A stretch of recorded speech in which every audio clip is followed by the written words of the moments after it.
This isn't your average art supply review. It's not even your average alcohol marker review. I'm going to be exploring and showing you guys why I think OLO is a real game changer in the world of markers. Play that awesome intro and get into this video as we make some awesome art.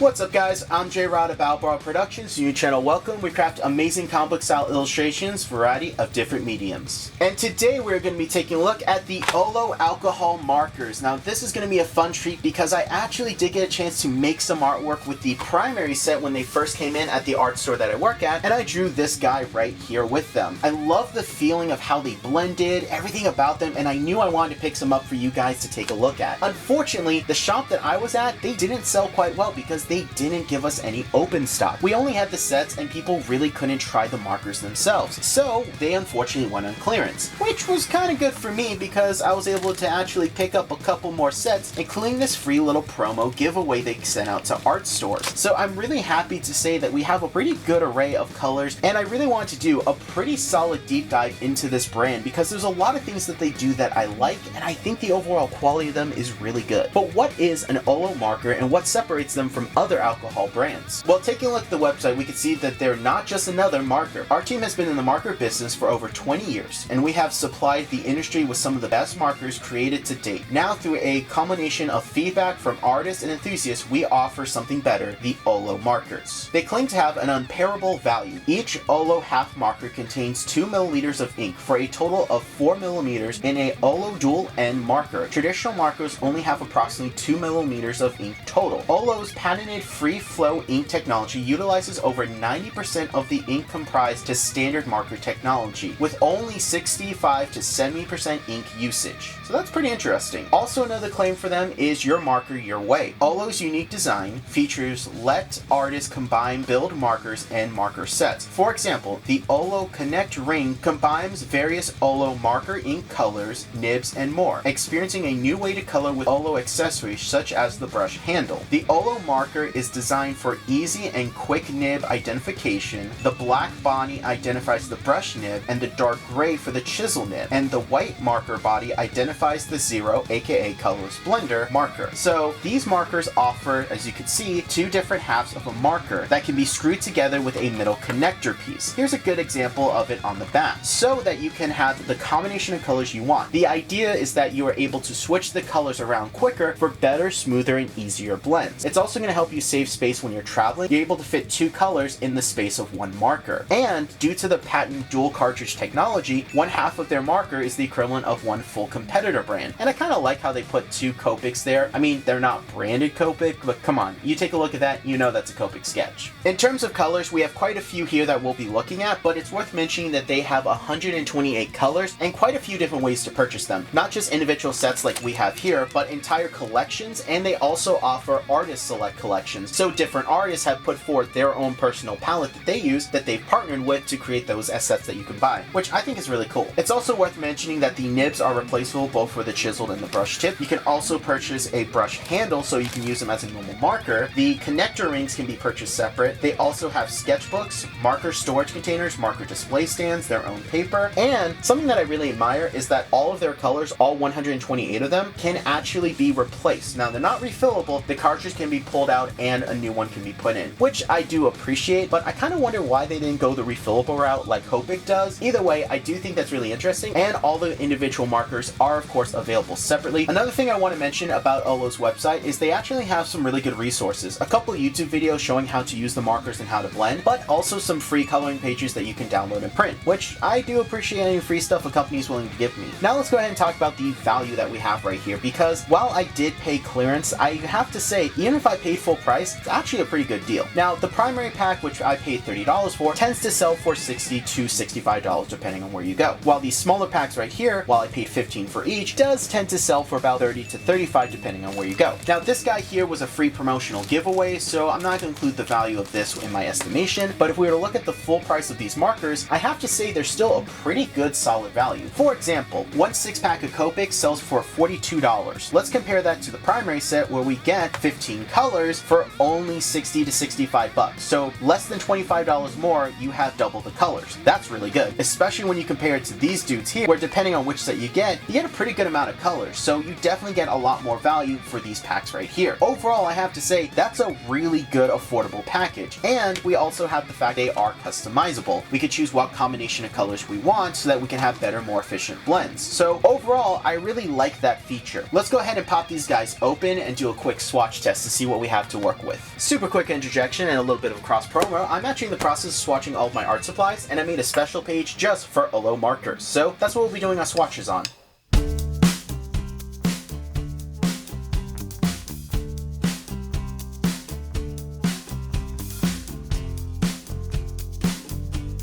Now here are all of our colors swatched. Now when I made my initial piece of artwork, I did notice a few things. For one, the colors weren't perfectly matching to the caps. Now that is common for even higher end, like for example Copic. A lot of the colors are quite different from what they are on the cap. But here, it was a weird combination of really accurate or really not accurate. There was really no in between. For example, O2.4 was really accurate to the cap, but O2.7 wasn't, and OR 3.4 really shocked me at how different it was from the cap. The actual colors themselves look really good, and swatching them is a good way to get an accurate representation of what these colors look like. Now, I didn't bother doing like 1 layer, 2 layer, 3 layers like some people like to do. I just put them down so I can have a good visual of what they are. Overall, I really do like the range of colors that we have, and we can really work with them to make some cool pieces of art. So really excited about that. Let's go ahead and talk about the markers themselves, their features, the design, and this is the OLO marker, and it's very clean, very sleek. I really like the design of these. Now, the black body means that it is the brush tip. If we compare it to our gray body right here, we can see that this is the chisel tip. Now, I have seen some people complain that two different colors don't really mesh well, they don't really look good. I can totally see that, but at the same time, I do appreciate that they did make them distinct, especially with the fact that they are customizable, that you just want a way to definitively know which is a chisel and which is a brush tip. Other companies, like for example Copic, they have a single color design, but they include some type of illustration or some type of extra thing to demonstrate which nib is which. So I do kind of like how they went a little more extreme so it's more obvious. While I do understand that mixing them can be a little annoying because they're not the same color, I think this is embracing the,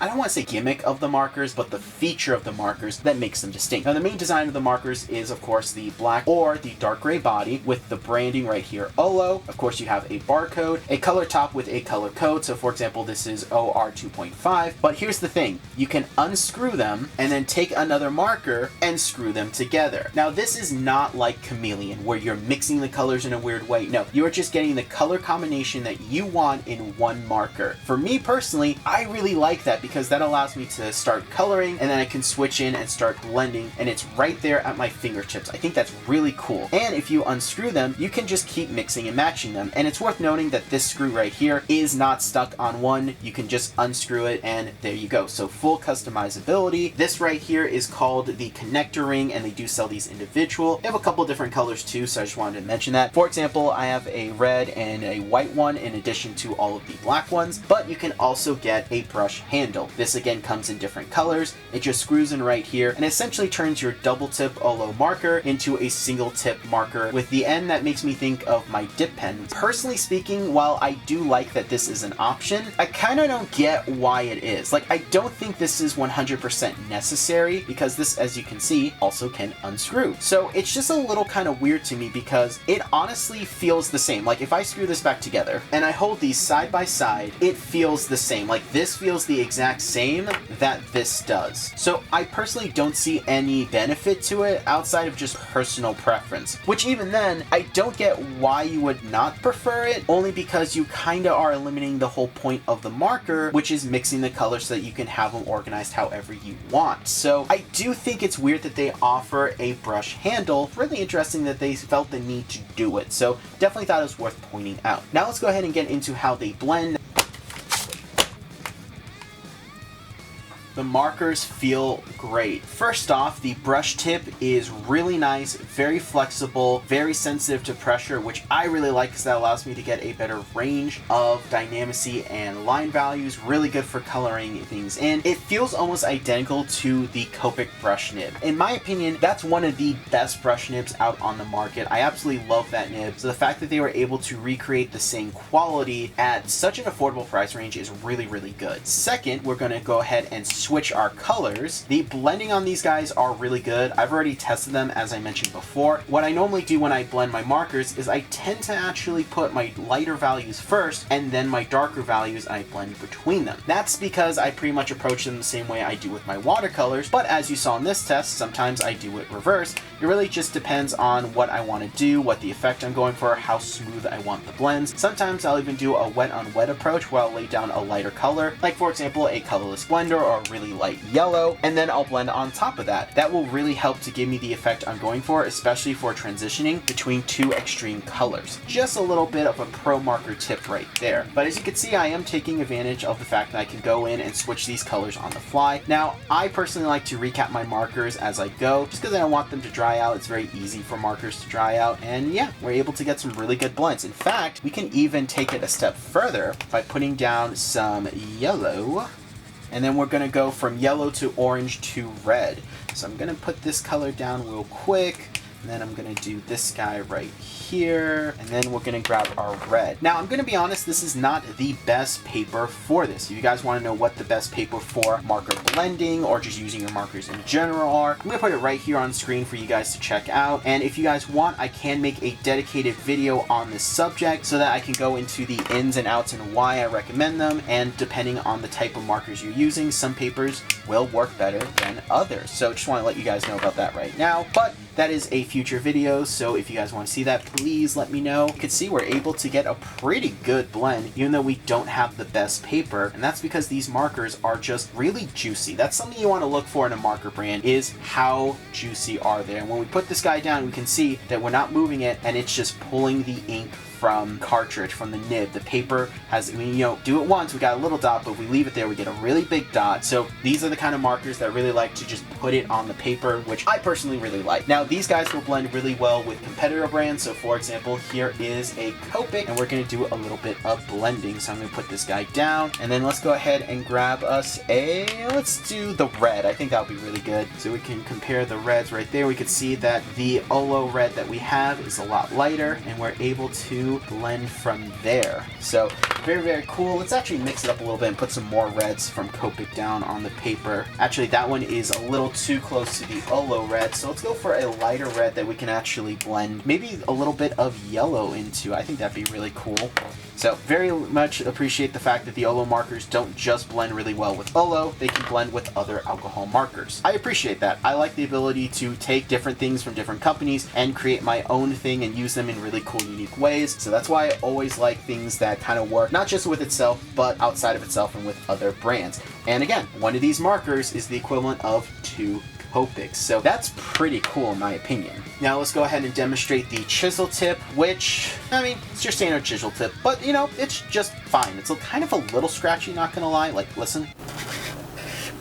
Yeah, that's a little too scratchy in my opinion. The brush tip is so perfect and it feels so nice. Kind of surprises me that the chisel tip isn't that good. Overall though, I really like the blending. I really like the brush tips. I love how juicy the markers are. I love how we're able to put them down and blend them so easily. Like, look at this. We're gonna be able to blend the colors pretty well. I'm really excited, especially about the skin tone pack. The sets that I have did not include a colorless blender, which kind of sucks. I do think it's a good tool to have because it just allows you to be more versatile and have extra tools in your marker tool belt. And since markers are semi-transparent, just like watercolor, you can overlay your colors and create new combinations. In the illustration that I did when I first tried these guys out, I actually did that here with this energy effect and into the Kirby Crackle by overlaying a few different colors. But I'm gonna do a live demonstration for you. So there's 2 different ways you can take advantage of this. You can use color theory to mix your colors together. So for example, you can take a red and you can blend it with a blue,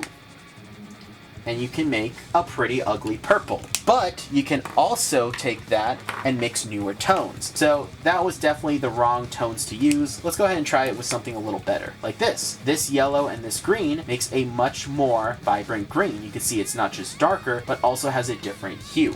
So that's the one thing about mixing your colors, is you kind of got to know quite a bit about color theory, and it's something that I personally tend to struggle with and can mess up very easily. So let's take our blue and let's go ahead and put, for example, an orange over it and see what happens. We get a very muted green. So that may not be the best example of what I'm trying to convey, but one way that I like to do it is actually use it to make darker ranges of tones. So for example, I can take this orange and I can take this red and I can make a much darker red just by overlaying them. And so that's actually a technique that I did use in that piece that I showed earlier. Or what I'll do is I'll do a coloring style in just gray tone, which is pretty easy for me to do considering the fact that my predominant medium is ink and I like to render it in black and white. But I can do all the rendering in black and white or in my grayscale and then take my colors and put them over it, and I can essentially just use one color to color everything and get different values just from one. So that's another thing you can do. This blue violet right here definitely is darker because I put the gray under it. And it's a French technique. I apologize, I do forget the specific name for it. I'll post it right here on screen for you guys to see, but it is a very common technique you'll see there. Now you have to make sure that you are using the right grays. You can't go too light, you can't go too dark, because if you go too light, the effect is lost. If you go too dark, it becomes too muddy. But that is an example of the technique where you can just overlay your gray markers to mix them together and you could create darker values in tones. So I create a red that's darker. But here, it's just a darker red. Well, this is still a dark red in this combination where I had the base of orange, but it has more of a orange hue to it because orange. I really like this. I love the fact that I can put this strong violet down and then switch to a lighter violet and create a really nice gradient between them. And again, this is not the best paper for blending, but it still gets the job done because these markers are just that good. And they're also, again, really, really juicy. That is something that I look for in markers because I want to make sure that I have something that's really going to put ink down on the paper so that I can blend and play with.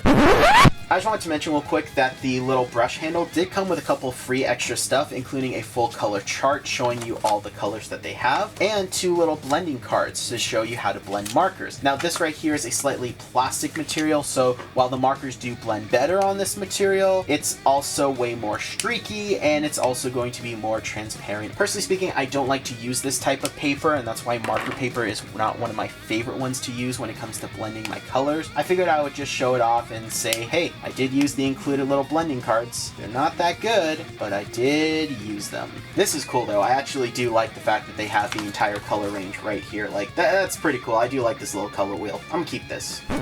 And I think this is a pretty good example demonstrating the quality of the nibs, the blending, the alcohol, how juicy these markers are, and of course they will bleed because that's what alcohol markers do. But I really want to show you guys what we'll be illustrating because I'm really excited, because for the first time on the channel, we're not going to be doing just one illustration, we're going to be doing 2. Now the first illustration that we'll be doing to put these markers to the test is actually inspired by this piece right here. This is the first thing I ever drew with these markers, and while I don't have a name for this random superhero, I really do like his look, and I thought it'd be really cool not just to redraw him, but to actually draw him with a team of other superheroes like him, so that we can really put these guys to the test and take advantage of the full range. This illustration will be done only using OLO markers, and it's also going to be, I believe, the first multi-character drawing we've done on the channel for a review. But this is only going to put most of the OLO markers to the test, and unfortunately doesn't allow us to test the skin tone. So our second illustration will take advantage of that skin tone set, and I'll also use other alcohol markers in conjunction with them to see how they work with other brands. And that drawing is going to be of our supervillain Lust in her human form. Now, I have not actually drawn her in human form. I've drawn her Vanguard before the possession, her in her costume, her true Eldritch Abomination, but I've never actually drawn her in this form right here. So I think this is going to be a fun challenge. It's also perfect timing because I'm going to be entering this piece into a pinup contest, so hopefully I win. Either way, we have our 2 illustrations set. We know what we're going to be doing. We know the rules. Let's go ahead and organize our markers and start that super time lapse.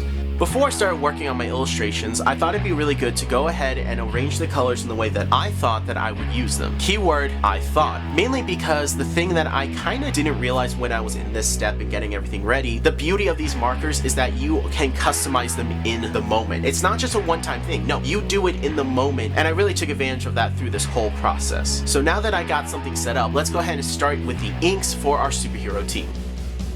Inking this piece was super fun and very enjoyable. I've said it countless times on the channel, I'll say it countless more. I love inking, and this was a very fun, felt at home process that I really enjoyed. Now, I started off by taping my paper down to a board to ensure that it didn't buckle during any of the process. While I'm not laying heavy areas of black in this piece, and I'll explain why, I am going to be going in with a lot of alcohol markers and a lot of the wet medium to color and bring it to life, so I just wanted to ensure that everything was nice and neat, and I did use artist tape to create a nice clean border and masking tape to tape that onto the paper to ensure that my page didn't tear when I removed all the tape. Now, one thing I want to highlight is the actual inking in here was done pretty much exclusively with my Tombow Fununu brush pen and a handful of microns. The microns for consistent line width for certain detail, and my Tombow Fununu for all the different line variety that it offers. Now, I'm pretty sure they've actually changed the ink formula of the Tombow Fununu, mainly because while they were alcohol marker proof in the past, I did notice that there were quite a few times where this was actually bleeding and smearing when I went in to do the coloring, and that was extremely annoying and very frustrating, but I was able to make it work. Now, another thing I want to highlight about this piece is the actual specific type of ink job that I did. This is pretty much more of a advertisement friendly comic approach to inking, and what I mean by that is that if you look closely, it doesn't fit your traditional comic inking style. Yes, there is line variety, but there's not a lot of cross-hatching, not a lot of rendering in ink, and more importantly, there's not a lot of large areas of black. Now, I purposely did this because I didn't want to ink in my traditional sense. I really want to have a lot of the rendering and a lot of the detailing pretty much done in the alcohol marker process to show what the markers are capable of during my coloring phase. So with that said, some people may say that the inks are lacking, and I would definitely see the argument there, but I am tempted to actually go back and re-ink this piece and do my traditional rendering and detailing in ink just to see what it would look like, because I really like what I have here. But the inks are clean, they're nice, and they serve the purpose of the piece, which the goal is to actually test the OLO alcohol markers to see what they're capable of. So while I wish I could have gotten a little bit more heavy in the detailing phase, I love what I have, it looks good, so let's go ahead and get into that coloring stage.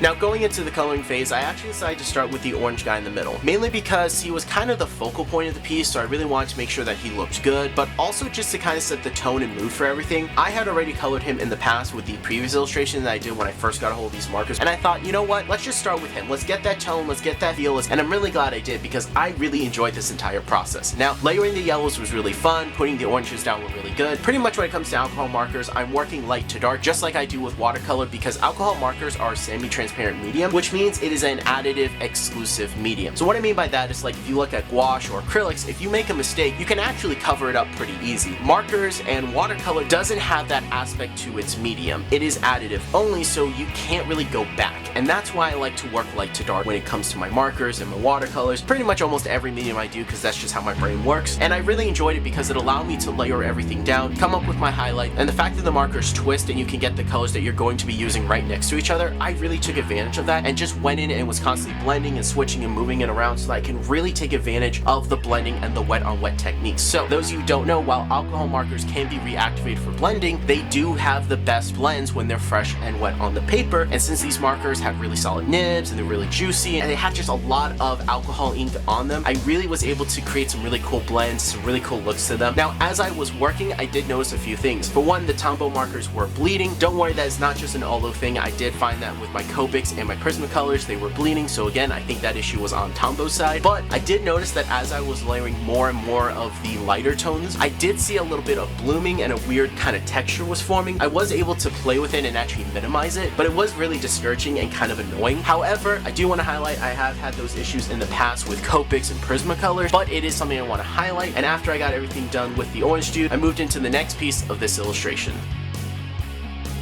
Going into work on the violet lady, I found one thing that was really interesting with her is that those violet tones really lend itself to going in and creating that texture issue I talked about. Now, I was able to work with it and try and minimize it as much as I could, but it was still kind of annoying and a little frustrating. But I said, you know what, let's go in, just keep working with it. And I'm really glad I committed because I really like her coloring. I like the look of her. I like the tones. I also like these orbs and rings around her. It really sells that energy powerhouse look I was kind of going for. And while she is the girl of the team, I did try to give her some muscle detail, and I tried to accentuate it in the coloring like I did with the other members of the team. This was a really fun process. It didn't take that long to do, but it's one that I really enjoy because I love coloring with alcohol markers. I love the range that they offer. It's just that the violet colors in the Olos tend to lean more towards that texturing issue I talked about, and that was really the only frustrating part. Again, I was able to work with it and minimize it and really kind of smooth it out with more alcohol markers, but it's something I do want to highlight because that is a little frustrating.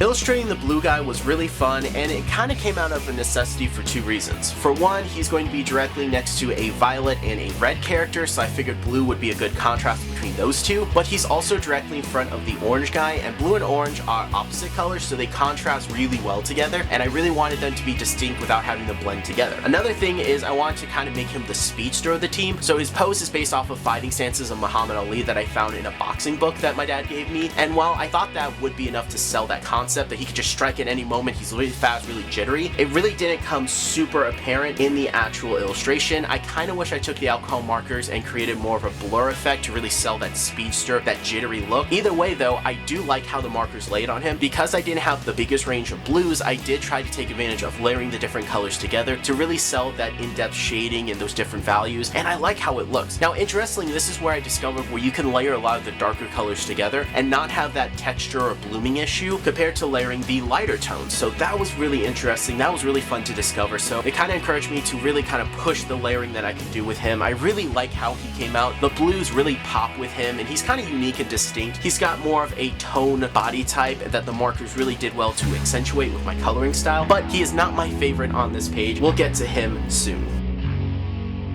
Next on the page was my favorite guy, the green dude. He looks so fun. I don't know why, but I really like drawing people in a meditative or contemplative stance, one where they're focused on something else or they're thinking or heavy in thought, and he was just that in spades. I love how tiny he is. I love his pose. Surprisingly, it wasn't that hard to actually draw his feet crossed in a meditative stance, and him reading the book was just like an extra touch that came from my wife Sarah. It was her idea. Have to give her credit. I love that suggestion, and he was just really fun to go in and just color. Now, I did not have a huge range of greens to play with, so I had to take advantage of layering different colors to create the darker tones. For example, I used yellows to really go in and accentuate the green for those darker tones. Now you're probably thinking that's weird how a lighter tone like yellow can make green darker. Remember what I talked about before, alcohol markers are semi-transparent, they're an additive medium, so by going in and layering lighter tones, you are essentially creating darker tones. So really tried to accentuate that with him. Didn't have any issues with the blooming on him, and I also just kind of love this guy. I don't know why, he is my favorite guy that I colored and drew on this page, and it's something I normally don't do. I normally draw like big bulky heroes, Hulk body archetypes, or like your traditional like supermodels in comics, but him, I don't know why. I don't normally draw this type, but I love how he came out, and I kind of want to draw him again for some other project, so look forward to seeing him in the future somewhere.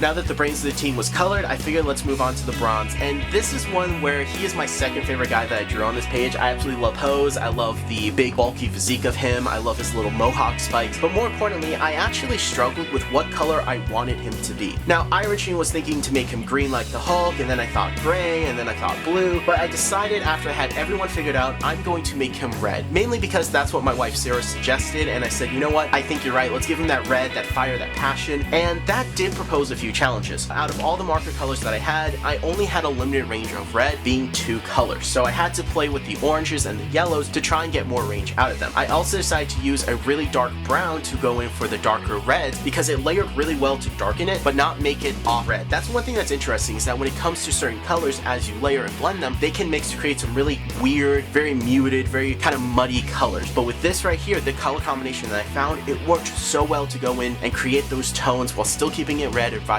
and I really liked how it came out. I also decided to kind of change up the style with him a little bit. If you notice that the violet lady and the orange guy, they actually have their hands as a lighter tone that transitions into the color of their body. But with this red dude, I said, you know what? Let's actually have it be around his sleeves. Let's have it be his whole arm is like glowing with this energy that lets him punch really strong. And then we transition into the rest of his body. Really happy I made that decision because it gives him a little bit more uniqueness outside body type. So he has a pretty fun coloring that allowed me to also play with the other tones to accentuate and play with. And and yeah, I really like how this came out. Didn't have any real blooming issues with him, and I overall just really enjoyed coloring him in. I think he took the longest, or at least was the second longest because of how big he was, but it was a really fun process that I really enjoyed. Seriously, drawing these big, bulky, like Hulk body types are just so fun and enjoyable, and if you are someone who's like nervous to do it, just go out and try it. It's super fun. I love it. After everyone is illustrated, I honestly felt like Peace was missing something. I don't know what it was, but he needed something in the background to really kind of sell the energy and dynamicy of this pose. And I had two problems. For one, I didn't have anything planned, and two, I have a limited palette to work with considering this is the illustration that I'm only using the OLO markers with. But then it hit me. What if I added some speed motion or energy lines, and I went with an anime approach for that, and I really like what I came up with. I started taking a ruler and lining up with the chest of the guy in the middle, the orange dude, and just added some small lines pointing to him. Then I went in and by hand did all of the feathering with my alcohol markers, pretty much taking advantage of the gray tones and layering them out as best as I could. Now, I didn't have a colorless blender in this set. I just used the lightest gray as kind of my colorless blender, even though it is off from the paper, but I think it worked really well. I really like the energy it adds, I really like the dynamicy it adds, but more importantly, it looks good. It gave the piece that thing it was missing and really brought it to life and tied it together. Now that we have it fully done, let's go ahead and take a look at this piece in all of its finished glory.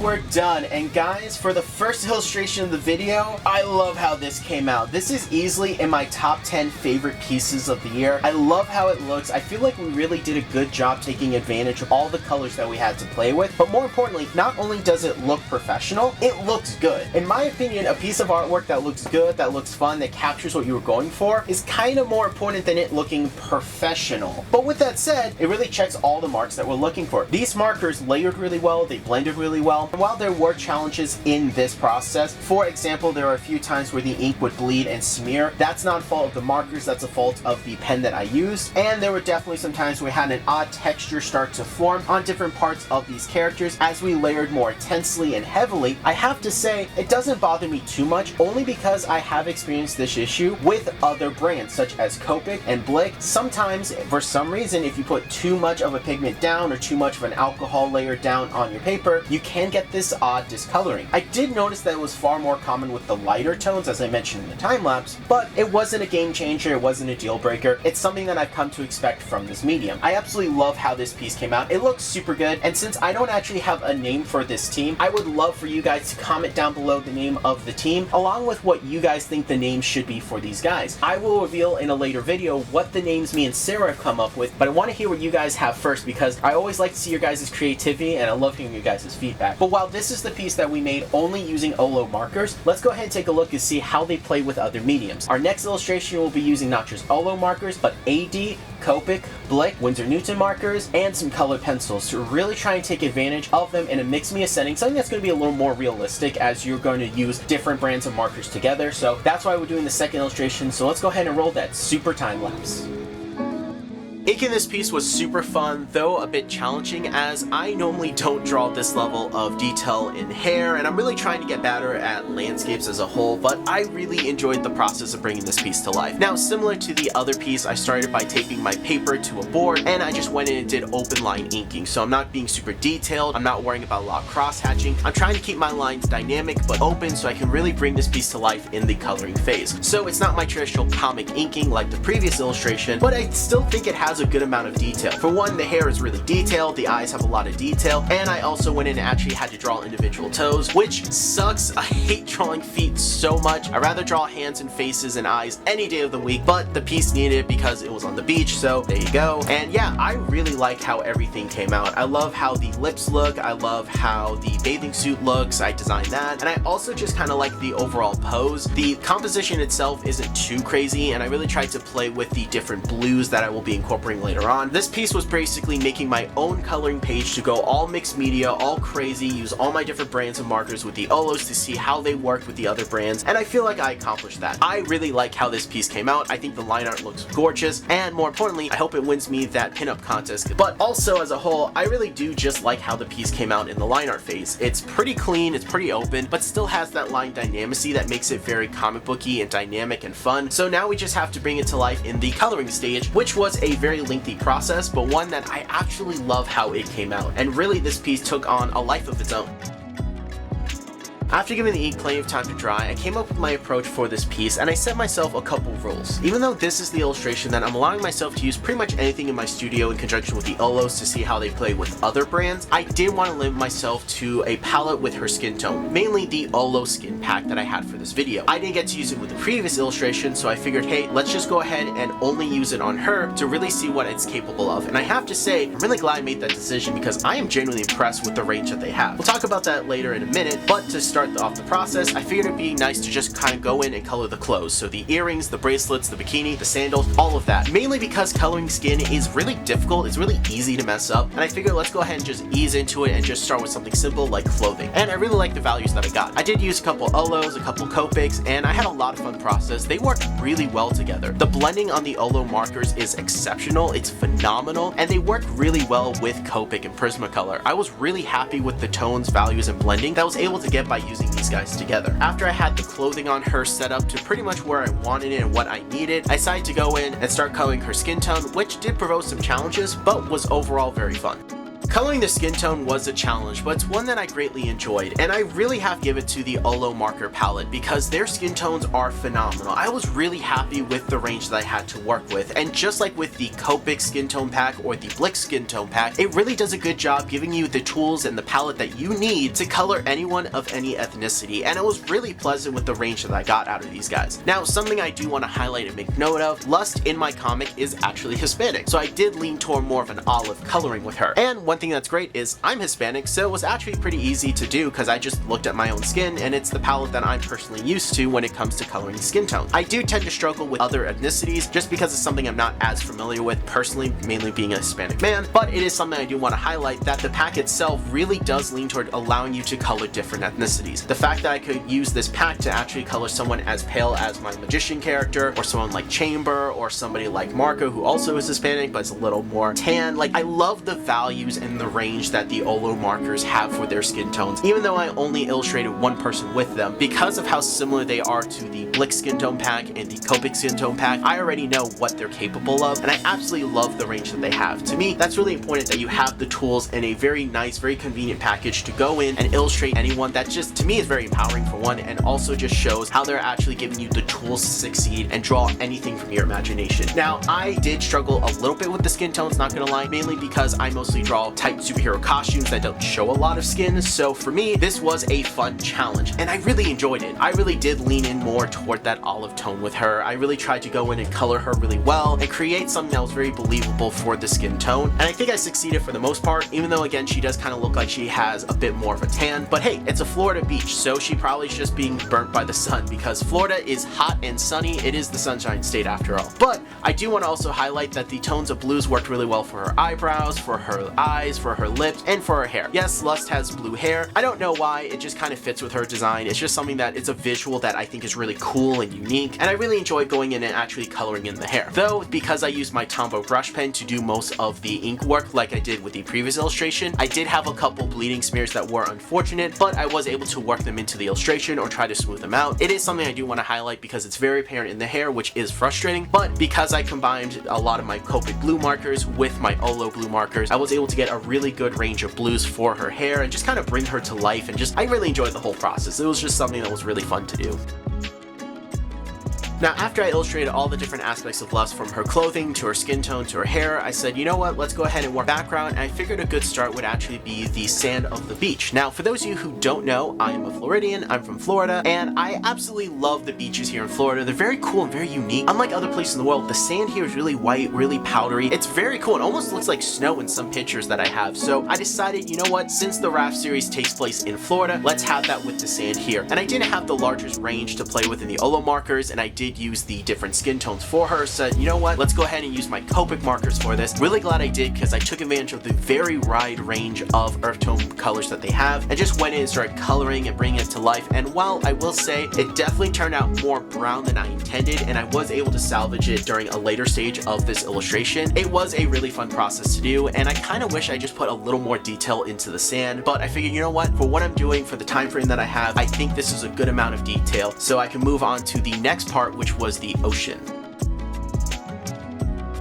Now, for those of you who have never illustrated water, it can be extremely challenging as there's so many different aspects to it, different ripples, different values, different layers, especially if you're trying to illustrate Florida's water, because the beaches here in Florida are really beautiful, really unique. They have a gorgeous green tint to everything depending on how the light hits it, and I decided to really try and capture it in this illustration. That's why I was really excited to draw the beach for this scene. And one of the things that I like to do is I take a few different ranges of blues, blue-greens, depending on the type of water that I'm drawing, and I'll start from my lightest tone and work my way through the darkest tone, and I'll just put them down in little strokes and going up and down or left and right depending what direction the water is flowing to really try and sell that wavy, that different depths. And I'm just going back and forth between my different tones. I'm blending, I'm going using colors blender to accentuate that, lighten, darken. It is a really time-consuming process, but it's one that I really enjoy because it just allows for me to get that motion and that flow and that little part of reality in a still frame, and I really like what I captured in this piece. Now, another thing that I also like to do is after I go through that large process of putting out my different tones, I will take my lightest marker in that blue shade that I use and go over it one more time, just taking my time to really kind of help everything blend together, and this really ties it all together to sell for it. I did use a couple Prismacolors, a couple Copics. In fact, I used a lot more of my blue-greens than normal on this, which I really like how that came out. And then I also went in with a couple of the OLOs to really sell that look. Again, the OLOs blended so well with the Prismacolors, they blend so well with the Copics. They just fit right in and work so well in my mixed media style. I absolutely love how this water came out for this.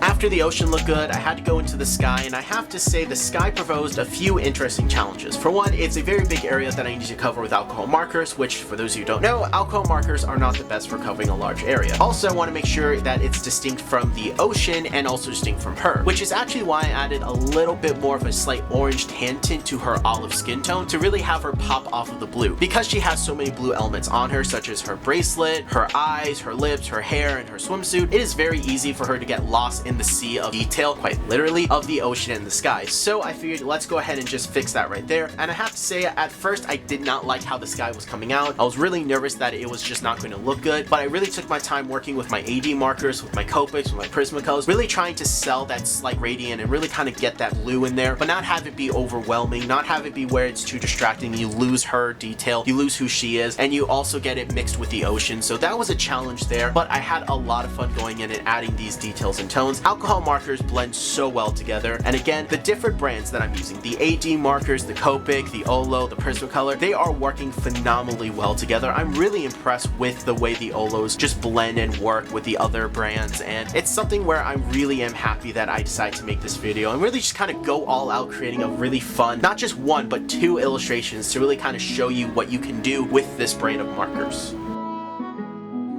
After I finished all the different aspects of this illustration with alcohol markers, I figured, you know what, I don't need to use watercolor, but I will use some colored pencils. And this was really fun to do because it essentially added and accentuated all the details that I laid down. And this is actually where I did fix those issues with the sand that I talked about earlier. I took my white Prismacolor pencil and just added that to the sand, and it really did do a good job, not just adding texture to it, but also giving it that Floridian white powder sand look. It really, to me, brings it to life in a way that it was missing. So I really like how that came out there. I also went in with a couple blue color pencils in the ocean to again sell those darker blue tones and also accentuate a little bit of the green in there. And I did use another blue color pencil for the sky, again trying to make smart decisions. I did even take a brown color pencil to accentuate the shadow below her, and again I'm just trying to make smart decisions, trying to just enhance the piece without going too overboard, because it is easy to over render, it is easy to go too far with color pencils. So I really wanted to make sure I was making those smart decisions.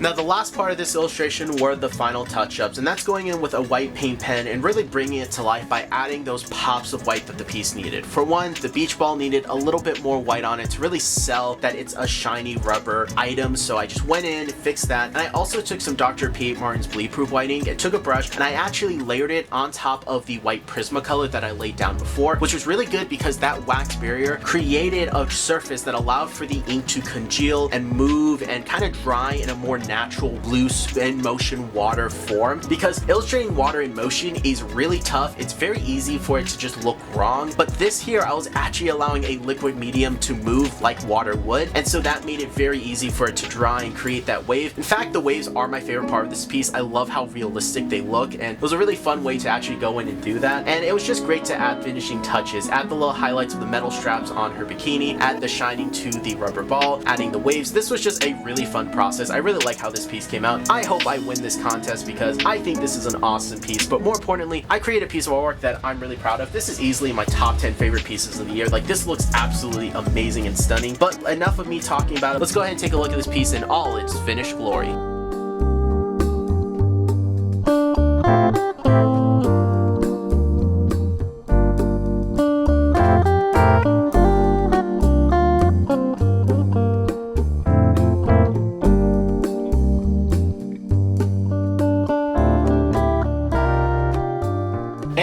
Done. And guys, I absolutely love how this piece came out. Easily in my top 10 favorite pieces of the year, just like the one before. The markers blended so well with the other brands, and while we did run into that blooming issue, I have to say, with what we created here with the two different illustrations, I am insanely proud of both of them. They both look really good, they look really clean, they look really professional. I hope I win that pinup contest because, oh man, I am so excited to enter this guy in, and I just love how both of these came out. If you guys like them, they are available on my ArtStage account for not just digital downloads, but also for physical posters that you can order through them. It's a great way to help out the channel. It's that first link in the description. While you're down there, if you want to leave a comment on what you guys think of the illustrations, areas that you think I can improve on, areas that you think I did well. I love hearing your guys' feedback because it helps me not only become a better artist, but a better content creator. But now that we praised the artwork in their own unique ways, let's go ahead and put them to the side and talk about the markers themselves. Overall, I love the OLO markers. I think they're something really special. I think they are a real game changer in the world of markers, and I stand by my earlier statement. They are something special. They are a game changer. And while they do have a few negative things to them, like for example, layering multiple lighter tones, we get a blooming issue. I have seen that with other brands. Copics have that issue. AD have that issue. Blick has that issue. It's an inherent problem with many alcohol markers. But with these, we could work around it. We can actually try to smooth it out, and I did have some luck actually getting rid of those bloomed areas. Not perfectly, and they were still there, but I was able to minimize the effect, so I really like that. I really like the nibs. They're really juicy, they're really soft, they're very flexible, they're high quality, and while I'm not a big fan of chisel nibs as a whole, I have to say the chisel nibs are just okay. They're not my favorite. I still think Prisma has better ones. The brush one was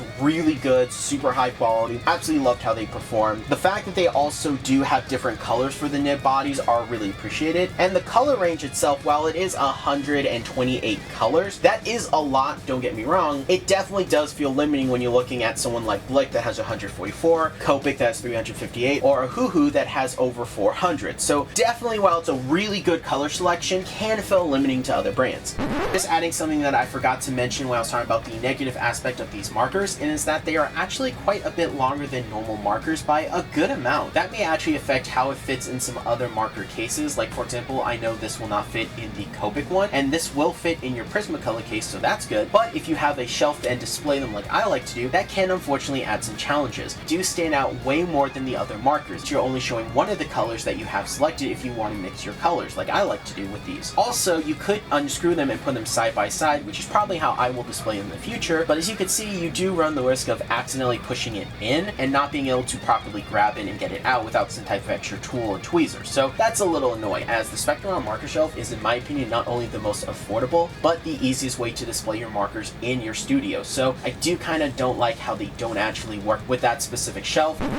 I think really where the OLO shine as a whole is, for one, their affordability and their actual feature of being able to take two colors and twist them together to make your own marker. And here's why. For one, costs on alcohol markers can range all over the place. They can be really high and really low. I think these are well priced for what you get. But the feature of being able to have two different colors, and each one takes up half the size of a marker, which I really do like the fact that they made it so you still get the full amount of ink that you normally would, but being able to screw those together and have them right there so that while you're blending and you're working, it's super easy to switch. I definitely found that I was taking advantage of this. While my mind was definitely in the older mentality of grabbing markers, using them, and switching them, and I did do that, I definitely had fun rearranging them as I needed before each illustration to take advantage of that. And it's something I continue to do to really get the best and smooth blends. While they didn't reactivate the best compared to other brands, in the moment with this feature, it really helped me get those really nice, solid, clean gradients, blends, and transitions. Another thing too that I don't think OLO realized what they did in this feature, but definitely something I feel like they should promote and build on, is the fact that these are really nice and really travel friendly. I have two colors in this one slot that would normally take up two colors in another brand. These two Copics are taking up two slots. This one OLO gives me two colors but takes up one slot in my travel set. So that means I'm actually able to fit way more colors on the go. Because if you're traveling, you're not going to have your full array of colors. You're not going to have all your markers with you. You can't take all your markers with you. But here, I'm able to get more bang for my buck. So when I go to travel, I'm grabbing my OLOs first and will substitute other colors with my other brands like Copic or Prismacolor or Blick, because I really like the fact that these are so travel friendly. I have to give these guys a solid 9 out of 10 on my scale of 1 to 10. While they do have limitations, they check off far more things positively that they do more than negatively. Yes, there's blooming, but that's part of the medium of alcohol markers. You're always going to have some type of blooming no matter which brand you use. Also, the fact that they are so travel friendly, they take advantage of their features so you can mix the colors better. They're a really good price for what you get. The quality is there, and I feel like I'm getting a lot more than what I'm paying for. Great nibs, ink that blends and flows off the nib perfectly, and overall travel and budget friendly. This is an easy and clear win in my opinion. I love these markers. I heavily recommend them. If you have not gotten a chance to try them, please do add it to your tool belt, because it is just another great brand of markers that I personally recommend. In fact, they are going in my top 5 favorite alcohol marker brands of all time. If you're curious on what that list is, please let me know and I will definitely make a YouTube Shorts talking about it. But that's my opinion, and I love to hear your guys' on the OLO markers as a whole. Do you guys like them? Do you hate them? What are some areas that you think that they strive really well in? What are some areas you think they struggle in? I really want to hear your guys' opinion and your perspective of the markers. Again, I really recommend them, and if you haven't tried them, please go out and do.